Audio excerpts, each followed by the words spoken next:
मेरा बॉस मुझे यह बताना भूल गया कि स्विमिंग पूल का क्षेत्र बहुत अंधेरा था। वहां केवल 4 लाइट बल्ब थे और वे बहुत कमजोर थे। उनसे कोई खास मदद नहीं मिली। यह होटल का सबसे बड़ा कमरा था, लेकिन यह बहुत मंद था।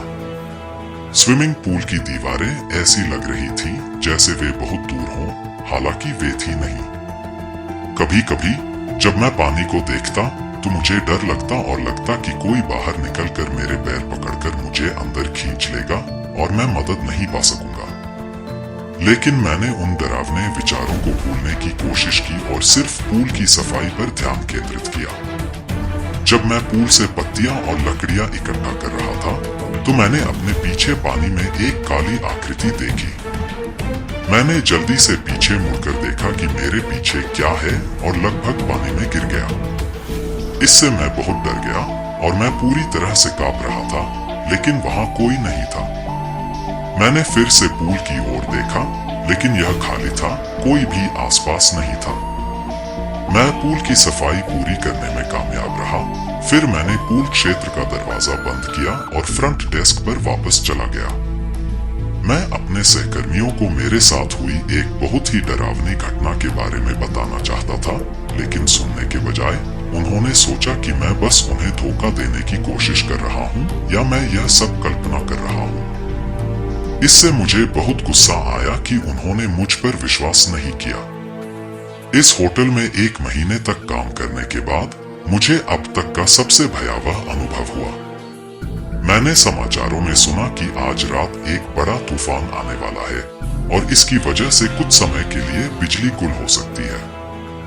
मैं लिविंग रूम में समाचार देख रहा था, तभी अचानक लाइटें बंद हो गई। एक अतिथि ने मुझे फोन करके बताया कि वह परेशान है क्योंकि लाइटें चली गई हैं और होटल में बैकअप जनरेटर नहीं है। मैंने उसे बेहतर महसूस कराने की कोशिश की और उसे बताया कि कल जनरेटर ने काम करना बंद कर दिया था और हमें इस परेशानी के लिए बहुत खेद है। थोड़ी देर बात करने के बाद उसने फोन रख दिया। मैं अपनी टॉर्च लेकर काउंटर पर वापस जाना चाहता था ताकि अगर किसी दूसरे ग्राहक को कुछ चाहिए तो मैं उसकी मदद कर सकूं। मुझे बहुत खुशी है कि मैनेजर ने मुझे टॉर्च दी ताकि मैं किसी भी स्थिति में उसका इस्तेमाल कर सकूं। लेकिन एक छोटी सी समस्या थी, टॉर्च पुरानी थी और कभी कभी यह बहुत अच्छी तरह से काम नहीं करती थी। जब मैंने इसे चालू करने की कोशिश की तो लाइट झपक रही थी और बहुत मंद थी। मैं दालान में टॉर्च पकड़े हुए था और अचानक मुझे एक अजीब सी आवाज सुनाई दी, जैसे कोई महिला रो रही हो या उसे चोट लगी हो। मैं यह पता लगाने के लिए टॉर्च को इधर उधर घुमा रहा था कि आवाज कहां से आ रही है। ऐसा लग रहा था कि आवाज दीवारों से आ रही थी, जैसे कोई चोटिल हो गया हो और उदास आवाजें निकाल रहा हो। मैं समझ नहीं पाया कि आवाज कहां से आ रही थी। आवाज चुपके से मेरे पास आने लगी और धीरे धीरे मेरे करीब आती गई। फिर मैंने उसे देखा।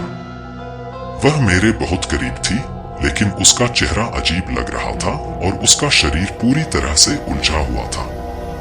मुझे बहुत डर लग रहा था और मेरा पूरा शरीर कांप रहा था। जब रोशनी वापस आई तो वह अंधेरे की तरह गायब हो गई। मुझे नहीं पता था कि क्या हो रहा था और मुझे शांत होने में कुछ समय लगा। फिर मैं चुपचाप काम पर अपने स्थान पर वापस चला गया। मुझे नहीं पता कि कैसे, लेकिन मैं रात को किसी तरह से बाहर निकल गया और अपनी शिफ्ट खत्म होने से 1 घंटे पहले ही चला गया। जैसे ही मैं घर पहुंचा, मैंने अपने बॉस को फोन करके बताया कि मैं उस रात काम पर नहीं आऊंगा क्योंकि मैं बीमार महसूस कर रहा था।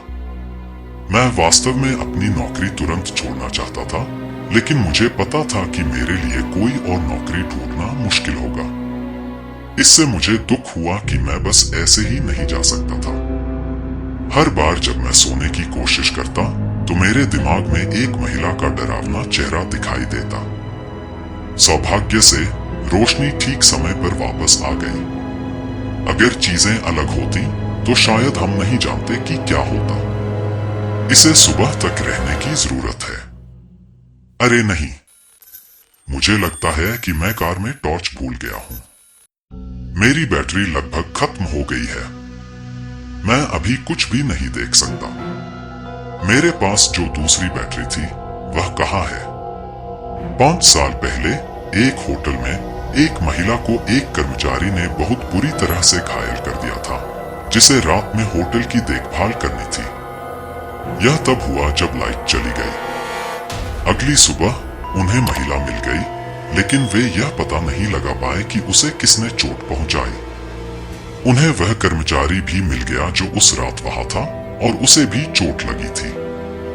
कोई भी ऐसा सुराग या संकेत नहीं पा सका जिससे पता चले कि उसे किसने चोट पहुंचाई।